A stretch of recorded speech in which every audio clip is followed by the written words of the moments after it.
He was 3 whiskeys into a Tuesday evening, sitting in a leather chair that had learned the shape of his back over 20 years, in a room that smelled like cedar and old smoke, and the ghost of every cigar that had ever been lit inside it. The clubhouse at Lakeside Golf Club had a way of making men feel honest. Something about the low ceilings and the amber light and the fact that the windows looked out onto a course that did not care who you were or what you had won. The grass grew the same speed for everyone. Arnold liked that about grass. He liked that about very few other things. There were 9 people in the room. Arnold knew 7 of them.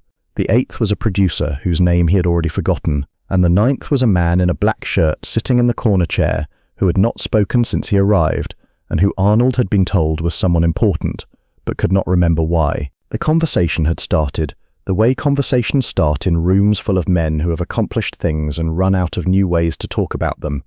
Someone mentioned discipline, someone else mentioned sacrifice. A retired quarterback said something about pain tolerance that Arnold thought was slightly exaggerated, but did not challenge because the man was 63 years old and had earned the right to exaggerate. And then, the way a river finds the lowest point in a landscape without anyone directing it, the conversation arrived at patience. Arnold Palmer loved talking about patience. Not because he was particularly good at it as a person, his wife would have laughed at the suggestion. He was impatient with traffic, with slow restaurant service, with people who took too long to make a point. But inside the ropes on a golf course, with a club in his hands and a ball on the ground, and nothing between him and the pin except air and physics and whatever was happening inside his own skull, Arnold Palmer was the most patient man alive. He believed this. He had evidence. 62 PGA Tour victories, 7 major championships, a career built not on the spectacular shots that made the highlight reels, but on the thousands of ordinary shots between them, the walks, the waits, the moments where nothing happened, and you had to be okay with nothing happening, because the moment you forced something in golf, golf punished you for it.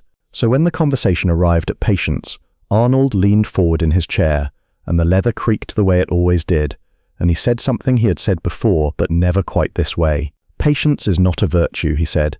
It is a skill, and most sports do not teach it. Football does not teach it. Boxing does not teach it. They teach you to react. They teach you to explode. They teach you that the fastest man wins. But golf teaches you to stand over a ball for 11 seconds and do absolutely nothing except be completely present, and then make one movement that lasts less than 2 seconds, and then walk for 4 minutes in silence before you do it again. That is patience. That is the hardest thing in sports. Not the swing, the walk between swings. The room agreed because the room was full of golfers and men who wanted golfers to like them. Heads nodded. Glasses were raised slightly. The retired quarterback said "Amen" in a way that sounded rehearsed. Arnold was not finished. Martial arts, he said, and he gestured vaguely with the hand that was holding a golf ball, a white Titleist. He had been rolling between his fingers since he sat down, a habit his caddy called his rosary. Martial arts is the opposite. It is speed. It is first strike. It is get there before the other man gets there. There is no patience in a fight. A fight is what happens when patience runs out. He said it with respect. He did not say it to diminish anyone. Arnold Palmer was not that kind of man. He said it the way a carpenter might say that electricians do not understand wood. Not as an insult, as a boundary. This is my territory. That is yours. They are both valuable, but they are not the same. The room was quiet for a moment. The kind of quiet that happens when everyone senses that a match has been lit near something flammable, and they are waiting to see if the flame catches. The man in the black shirt had not moved. His name was Bruce Lee. He was 31 years old. He had been invited by the producer whose name Arnold had forgotten. Something about a potential television project that would never happen. He had arrived at 7, taken the corner chair, accepted a glass of water he had not yet touched, and listened to 2 hours of conversation without contributing a single word. Several people in the room had glanced at him periodically, the way people glance at a painting they do not understand but suspect might be important. He was smaller than everyone else in the room. His clothes were simpler than everyone else's clothes. His chair was further from the center than anyone else's chair, and none of that mattered, because there was something about the way he sat that made the corner feel like the front of the room.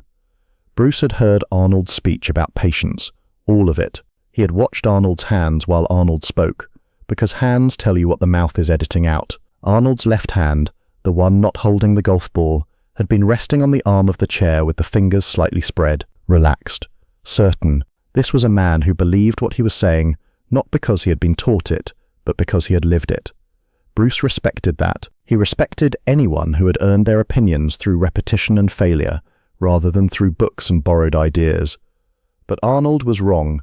Not about golf, about martial arts. Bruce did not feel the need to correct him. He almost never did. Correcting people was a form of aggression that rarely changed anyone's mind, and almost always made the corrector feel better at the expense of the corrected. Bruce was not interested in feeling better at someone else's expense. He was interested in truth, and truth had a way of arriving on its own schedule, regardless of whether anyone argued for it. But something about the way Arnold said it, the certainty, not arrogant certainty, earned certainty, the certainty of a man who had walked 10,000 fairways and believed that those 10,000 walks represented the purest form of patience available to a human body. That certainty was beautiful, and it was incomplete, and Bruce felt a small pull in his chest that he recognized as the desire not to win an argument, but to show someone something they had not yet seen. He almost let it go. There was a version of this evening where Bruce Lee finished his water and left, and Arnold Palmer went home believing what he had always believed, and both men continued living inside their own truths without interruption. Bruce could see that version clearly. It was the easier version, the quieter one, the one that did not require him to stand up in a room full of strangers and make himself vulnerable to being misunderstood.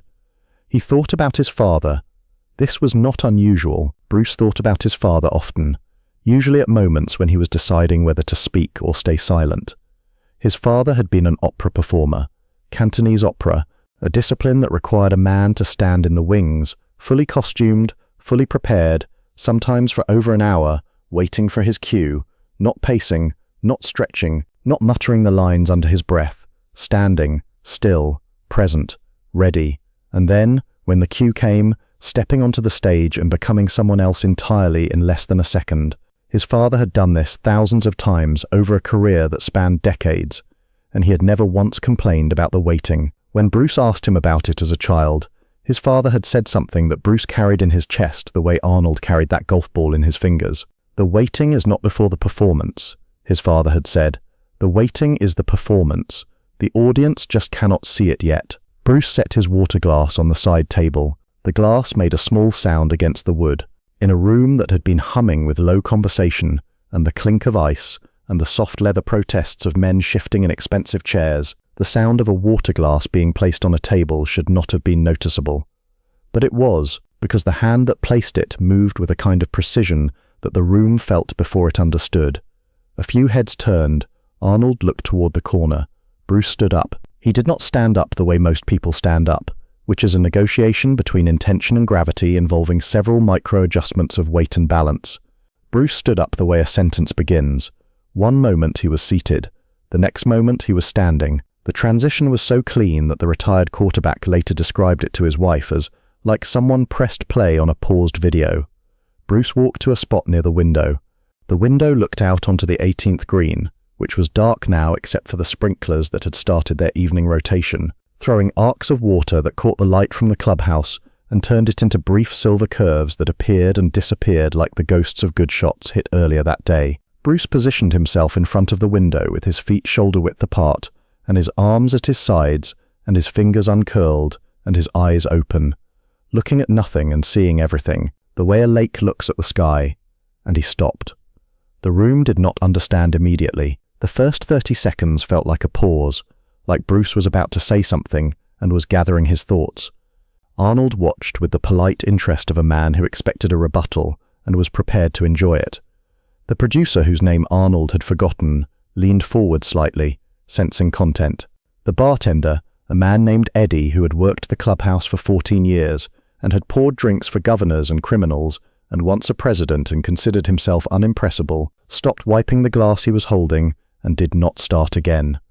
1 minute, people shifted, someone coughed quietly, the retired quarterback looked at Arnold and raised an eyebrow, and Arnold shrugged with one shoulder, which was his way of saying, "I do not know what this is, but I am not bored yet." The cigar smoke in the room, which had been drifting in lazy circles near the ceiling, seemed to slow down, as though the air itself was paying attention. The sprinklers outside continued their rotation, Indifferent. 2 minutes. Arnold uncrossed his legs and crossed them the other way.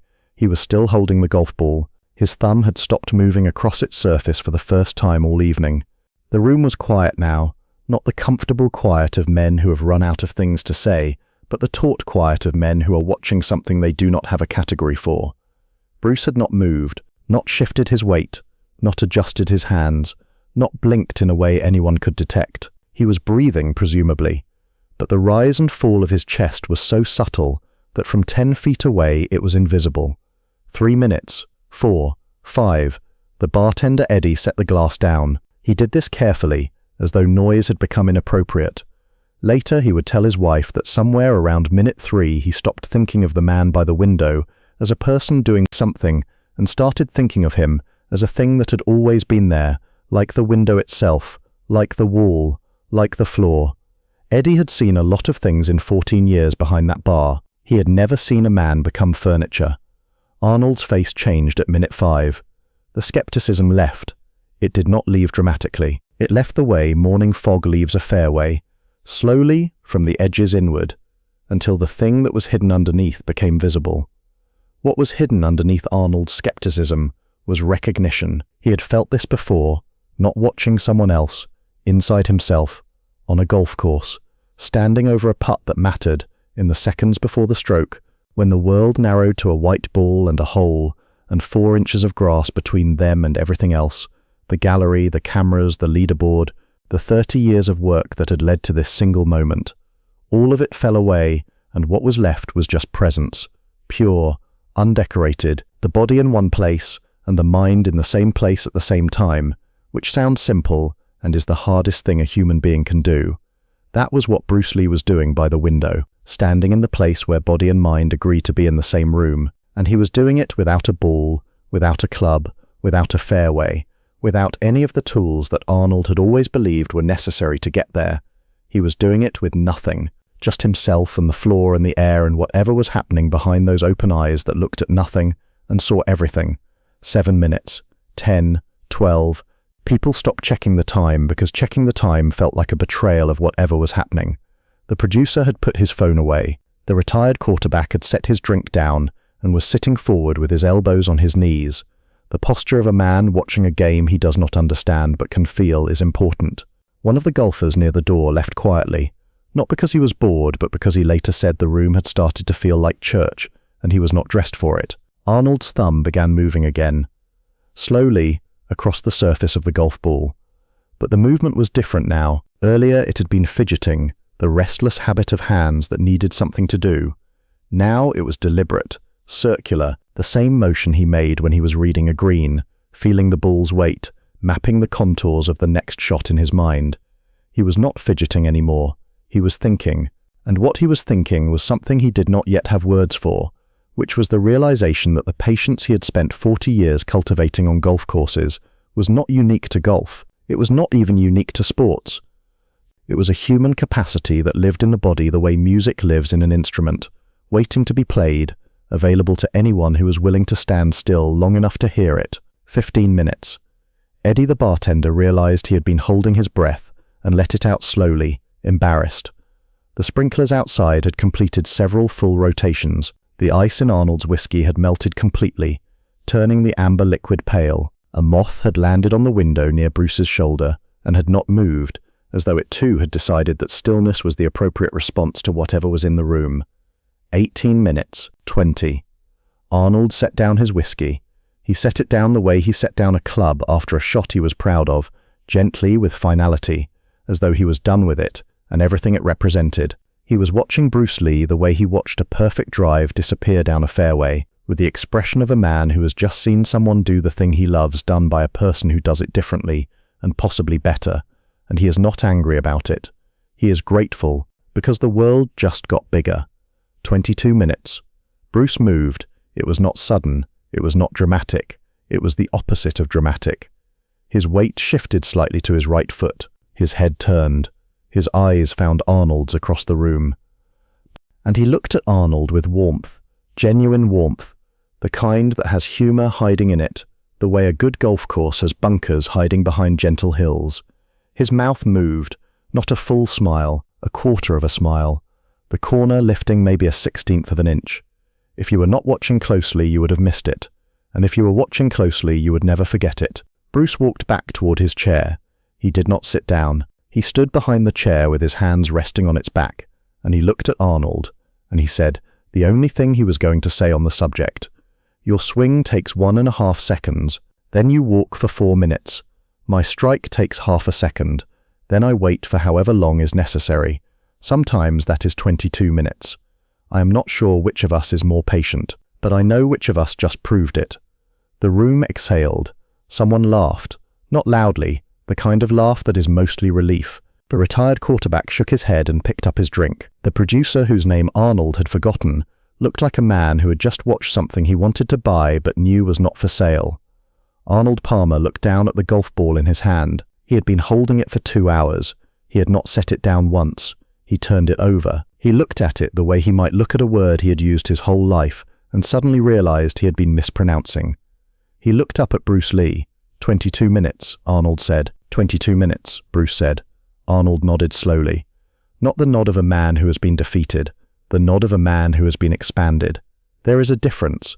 Defeat makes you smaller. Expansion makes you quieter. Arnold Palmer was very quiet.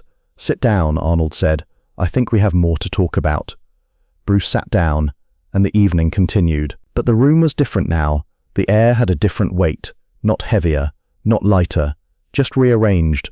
The way air rearranges itself after something has been standing perfectly still in it for 22 minutes and then moves, and the space where the stillness was, takes a long time to forget that something extraordinary once occupied it. Eddie the bartender poured himself a drink. He had never done that on shift before. He did not drink it.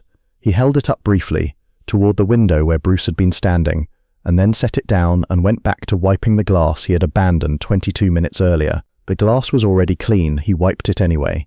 Some things you do not because they need doing, but because your hands need somewhere to put what they just felt. The room emptied the way rooms empty after something has happened that nobody knows how to talk about yet. Slowly, with glances backward, the retired quarterback shook Arnold's hand and said something about next Tuesday that neither of them would remember. The producer lingered near the door like a man waiting for a second miracle, realized none was coming, and left with his phone already against his ear. 2 golfers walked out together, murmuring to each other the way people murmur in hospital corridors, not about anything specific, just needing the sound of their own voices to confirm that the world still operated on the rules they were familiar with. Eddie the bartender collected glasses. He moved slower than usual. He placed each glass on his tray with a care that bordered on ceremony, as if the glasses had been part of something sacred and deserved to be handled accordingly. When he reached for Bruce's water glass, the one that had been placed on the side table with that impossibly precise hand, he paused. The glass was still full. The water had not been touched. Eddie picked it up, and for a reason he would never be able to explain to himself, he did not pour it out. He set it behind the bar on a shelf next to a bottle of bourbon that cost more per glass than he made in an hour. The water sat there for 3 days until another bartender threw it out, and Eddie felt a small pang in his chest that he decided was indigestion. Arnold and Bruce were alone. The clubhouse had that late evening silence that buildings get when they have been full of people and suddenly are not. The silence is not empty. It is stuffed with the residue of conversations and laughter and the particular energy that human bodies leave behind in rooms they have occupied for hours. Arnold could feel it the way he could feel the difference between morning grass and evening grass on a fairway. Same grass, different weight. Something about what it had absorbed during the day. Arnold looked at Bruce. Bruce looked at Arnold. 2 men in leather chairs, separated by 8 feet of carpet and 50 years of combined discipline in completely different fields, studying each other with the careful attention of people who have just discovered that the stranger across the room might understand something about them that their closest friends never have. Arnold spoke first. I owe you an apology. Bruce shook his head. Not quickly, a slow shake, barely a movement at all. You owe me nothing. You said what you believed. A man who says what he believes and is willing to change when he sees something new does not owe anyone anything. He has already paid. Arnold smiled. It was a complicated smile. The kind that contains 3 or 4 emotions stacked on top of each other like geologic layers. Amusement on top, respect underneath, and below that, something softer, something that looked, if you caught it from the right angle, like relief. The relief of a man who has been carrying a belief for decades and has just been shown that the belief was not wrong but incomplete. And incomplete is a much lighter thing to carry than wrong. How did you do that? Arnold asked. 22 minutes. I watched you. I was looking for the trick, the micro movements, the adjustment, the cheat. There is always a cheat. In golf, when a man looks perfectly still over a ball, there are 11 things moving: the fingers, the forearms, the weight shifting between the balls of the feet. 11 things that look like nothing from 20 feet away but are everything from the inside.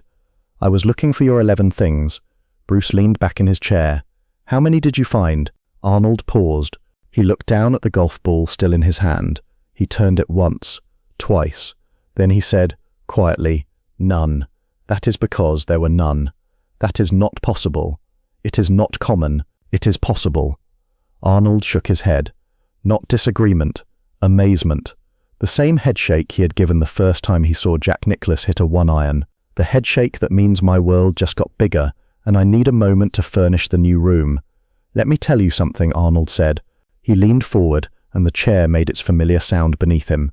1961, the Open Championship, Royal Birkdale, final round.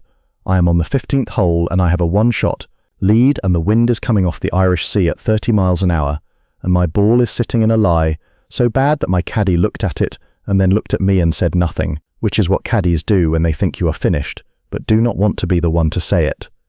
Bruce was listening, not performing listening, not nodding at intervals, not waiting for his turn to speak, listening the way he had been standing at the window, completely, with nothing else competing for the space. I stood over that ball for 14 seconds, Arnold continued. I know because they timed it later for a television broadcast. 14 seconds, and during those 14 seconds, every part of me wanted to swing. Every muscle was saying go.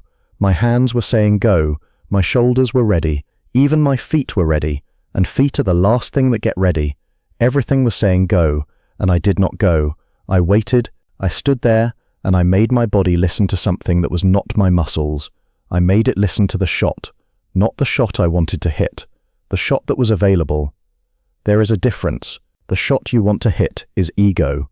The shot that is available is truth, and truth takes longer to hear than ego. Arnold paused. He put the golf ball on the arm of the chair. It sat there, white and round and perfectly still in the low light. I hit the shot, 6-iron, 140 yards into a crosswind. The ball landed on the green and stopped 12 feet from the pin.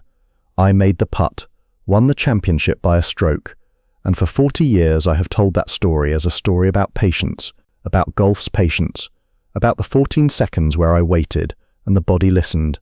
He looked at Bruce. You just stood by that window for 22 minutes. You made 14 seconds look like a sneeze. Bruce laughed, a real laugh, short, warm, the kind of laugh that comes out before you can decide whether to let it out, which means it is honest. Arnold had not expected the laugh. He had expected wisdom. He had expected a parable or a philosophy, or a gentle correction delivered in the calm tones of a man who had just proven his point and could afford to be generous. The laugh caught him off guard the way a good punch catches you off guard, not because it is fast, but because it comes from a direction you were not defending. 14 seconds is not a sneeze, Bruce said. 14 seconds with a one-shot lead in a major championship with 30-mile wind and a bad lie and your caddy already writing the obituary in his head. That is not 14 seconds. That is a lifetime compressed into 14 seconds. Do not compare that to what I did. What I did was easy. Arnold raised an eyebrow. Easy. Standing still in a quiet room with no consequence is easy. Standing still when everything depends on the next movement is the hardest thing a human being can do. You did the hard version. I did the easy one. I just did it longer. Arnold stared at him. Then he laughed. His laugh was bigger than Bruce's. Louder. It came from somewhere near his stomach and filled the room the way his personality filled every room, completely, without apology, with the warmth of a man who had been famous long enough to stop caring about being impressive and start caring about being real. You are the first person in 40 years who heard that story and did not tell me how amazing I was, Arnold said. You do not need to be told you are amazing. You need to be told you are not alone. What you felt over that golf ball, that stillness, that listening, you thought it belonged to golf. It does not. It belongs to anyone who has ever stood in one place and waited for the truth to arrive instead of chasing it. The room was very quiet. The sprinklers outside had stopped. The only sound was the ice settling in a glass somewhere behind the bar. A tiny sound, the kind of sound you only hear when everything else has decided to be silent. Arnold picked up the golf ball from the arm of the chair. He held it for a moment. Then he did something he had never done in the 23 years he had been carrying that particular ball. He held it out toward Bruce. "Here," he said. Bruce looked at the ball. "I do not play golf, neither does that ball anymore. It has not been hit since '66. I carry it because it reminds me of something. I would like it to remind you of something different."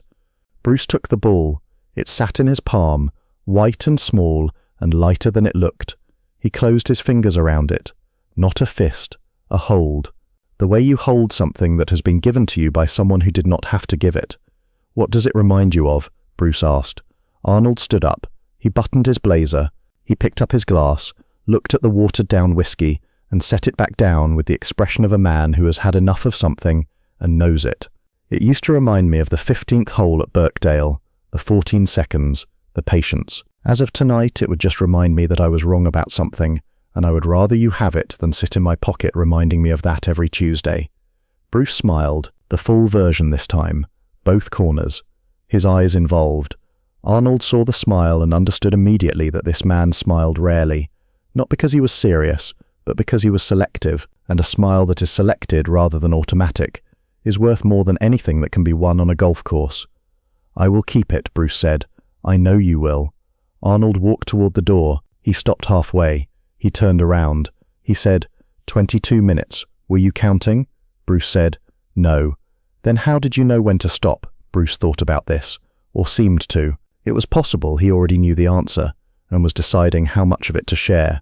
The way Arnold decided on a course how much of the wind to account for, and how much to trust. "I stopped when you stopped watching me, and started watching yourself," Bruce said. "That was the point, not the standing, the moment you turned inward. Once that happened, I was just a man by a window." Arnold stood in the doorway for a long time, 3 seconds, maybe 4, in a conversation between two men who understood that seconds are not small. 3 or 4 of them was a significant silence. "Good night, Bruce. Good night, Arnold." Arnold left. His footsteps moved down the hallway, solid and steady, the walk of a man who had been walking golf courses for 40 years and had never once rushed between shots, and tonight finally understood why. Bruce sat alone in the clubhouse. Eddie had gone. The lights were on a timer and would shut off at midnight, which was 20 minutes away. Bruce opened his hand and looked at the golf ball. He turned it over. On one side, in faded ink, almost invisible, someone had written a date. A month, a day, a year. The date of the Open Championship at Royal Birkdale. The date Arnold Palmer stood over a bad lie for 14 seconds and listened to the truth instead of his ego. Arnold had been carrying that date in his pocket for over a decade. The ink was nearly gone. The ball was warm from Arnold's hand, and now it was warm from Bruce's hand. And the warmth was the same warmth because patience feels the same, regardless of whose body it lives in. Bruce put the ball in his shirt pocket. He sat in the quiet room for 11 more minutes. Not because he needed to, not to prove anything, not to practice, because the room still held the shape of what had happened in it, and he wanted to sit inside that shape a little longer before it faded. The lights clicked off at midnight. Bruce stood up in the dark. He could hear the golf course outside, the particular silence of a large flat space at night, the grass breathing, the flags on the pins moving in a wind so slight it could only be heard through cloth. He walked to the door. He did not look back at the window where he had stood for 22 minutes, because looking back would have turned it into a memory, and he was not ready for it to be a memory yet. He wanted it to still be happening, just a little while longer, the way you want a good song to keep playing even after you have heard the last note. He drove back to his hotel. He placed the golf ball on the nightstand next to a glass of water.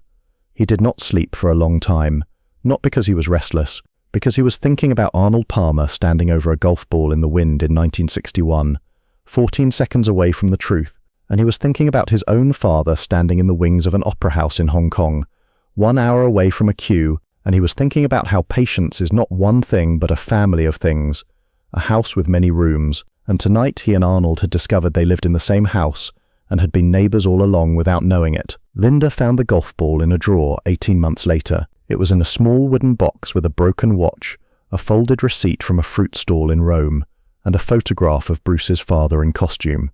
She did not know what the ball meant. She kept it because it was with the other things he had kept, and the things a person keeps tell you what they loved even when they never said it out loud. Arnold Palmer played a round the morning after. 7th hole, a long par 4 with a dogleg left and a pin tucked behind a bunker that had ruined better players than him. He stood over his approach shot. His caddy handed him a 7-iron. Arnold took it. He set up. He looked at the pin, and then he waited. He waited longer than usual. His caddy noticed. His playing partner noticed. Arnold noticed himself noticing, which made him think of Bruce Lee saying, "I stopped when you stopped watching me, and started watching yourself." Arnold smiled, not at the pin, not at the shot, at the fact that a man he had known for 4 hours had rearranged something inside him that 40 years of golf had built, and the rearrangement did not feel like a correction. It felt like a room he had always had but never opened the door to. He hit the shot. It was the best 7-iron of his life. His caddy said so. His playing partner said so. Arnold did not say so because Arnold knew that the shot was not the point. The point was the 3 extra seconds before the shot, the 3 seconds where he stood still and did nothing, and the nothing was everything, and the everything was patience, and the patience was not golf, and was not martial arts, and was not any single thing with a name. It was just 2 men in leather chairs who discovered that the hardest thing in the world is also the simplest, and the simplest things are the ones we spend our whole lives walking past without noticing, the way you walk past a window every day, and never once stop to stand in front of it and see what happens when you stay.